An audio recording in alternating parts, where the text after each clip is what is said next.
ഇന്നത്തേത് ഒരു കിടിലൻ ബ്രേക്ക്ഫാസ്റ്റ് റെസിപ്പിയാണ്. നല്ല ഹെൽത്തിയാണിത്. ഇത് നമുക്ക് കുഴക്കും പരുത്തൊന്നും ചെയ്യേണ്ട, മാവ് കോരി ഒഴിച്ചെടുത്തിട്ടാണ് നമ്മളിത് റെഡിയാക്കി എടുക്കുന്നത്. അതുപോലെ തന്നെ ഇതിലോട്ട് കറി കൂടൊന്നും ആവശ്യമില്ല. നല്ല ടേസ്റ്റുമാണ് ഇത് കഴിക്കാൻ വേണ്ടിയിട്ട്. അപ്പോൾ ഇതുണ്ടാക്കുന്നത് എങ്ങനെ ഇത് കണ്ടു നോക്കാം. നമുക്ക് വീട്ടിലേക്ക് പോവാം. കണ്ടുകൊണ്ടിരിക്കുമ്പോൾ ഇഷ്ടമാണെങ്കിൽ നിങ്ങളുടെ എല്ലാ സപ്പോർട്ടും ഉണ്ടാവുക. അപ്പം ഞാൻ ഇതിന് വേണ്ടിയിട്ട് ഒരു പാത്രത്തിലോട്ട് പൊട്ടിച്ച് ഒഴിച്ച് കൊടുക്കുന്നുണ്ട്. അതിനിപ്പോൾ ഇതിലോട്ട് 1 ടീസ്പൂൺ പഞ്ചസാരയും 1/2 ടീസ്പൂൺ ഉപ്പും കൂടി ചേർക്കുന്നുണ്ട്. ഇനിയിപ്പോൾ അതുപോലെ തന്നെ 1 ടീസ്പൂൺ ഓയിൽ കൂടി നമുക്ക് ഇതിലേക്ക് ചേർക്കാം. അതിൻ്റെ ശേഷം നമുക്കിത് നന്നായിട്ട് ഇതുപോലെ ഒന്ന് മിക്സാക്കി കൊടുക്കാം. നന്നായിട്ട് മിക്സാക്കി എടുത്തിട്ടുണ്ട്. അതിനുശേഷം ഞാനിതിലോട്ട് 2 കപ്പ് ചെറിയ ചൂടുള്ള വെള്ളമാണ് ഒഴിച്ചു കൊടുക്കുന്നത്. വീണ്ടും നമുക്ക് നന്നായിട്ടൊന്ന് മിക്സാക്കി കൊടുക്കാം. ഇതിലോട്ട് 1 ടീസ്പൂൺ ഇൻസ്റ്റൻറ്റ് ഈസ്റ്റ് ചേർക്കുന്നുണ്ട്. എന്നിട്ട് നന്നായിട്ട് തന്നെ ഒന്ന് മിക്സാക്കി കൊടുക്കാം. ഇനിയിപ്പോൾ ഇതിലോട്ട് ഞാനിതാ 1.5 കപ്പ് മൈദ ഇട്ട് കൊടുക്കുകയാണ്. ആദ്യം 1 കപ്പ് ഇട്ട് കൊടുത്തിട്ട് നന്നായിട്ട് തന്നെ ഒന്ന് മിക്സാക്കി എടുക്കുന്നുണ്ട്. ഇനിയിപ്പോൾ 1/2 കപ്പ് കൂടി നമുക്ക് ഇതിലേക്ക് ഇട്ട് കൊടുക്കാം. അതിനുശേഷം നന്നായിട്ട് തന്നെ ഒന്ന് മിക്സാക്കി കൊടുക്കാം. ഇപ്പം ഞാനിത് നന്നായിട്ട് തന്നെ ഈ ഒരു രീതിയിൽ ഒന്ന് മിക്സാക്കി എടുത്തിട്ടുണ്ട്. ഇനിയിപ്പോൾ നമ്മളിത് 1 മണിക്കൂർ ഒന്ന് റെസ്റ്റ് ചെയ്യാൻ വേണ്ടിയിട്ട് മാറ്റുന്നുണ്ട്. ഈ ഒരു ഈസ്റ്റൊക്കെ ഒന്ന് വർക്കായിട്ട് കിട്ടാൻ വേണ്ടിയിട്ടാണ്. കറക്റ്റ് 1 മണിക്കൂറിൻ്റെ ശേഷം ഞാൻ ഇതെടുത്തപ്പോൾ നമ്മുടെ ഈസ്റ്റൊക്കെ നന്നായിട്ട് വർക്കായിട്ട് റെഡി ആയിട്ട് തന്നെ കിട്ടിയിട്ടുണ്ട്.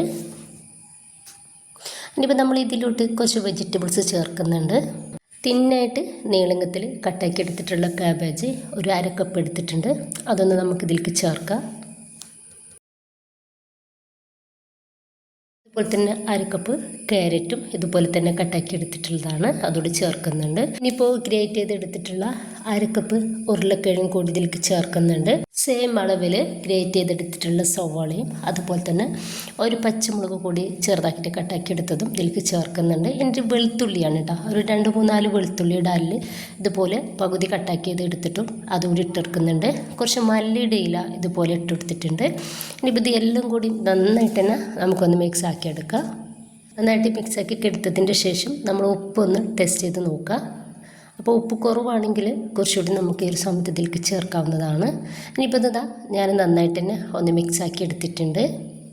നന്നായിട്ട് ചൂടായിട്ടുള്ള പാനിലോട്ട് വളരെ കുറച്ച് വെളിച്ചെണ്ണ ഇതുപോലെ ഒന്ന് സ്പ്രെഡാക്കി കൊടുക്കുക.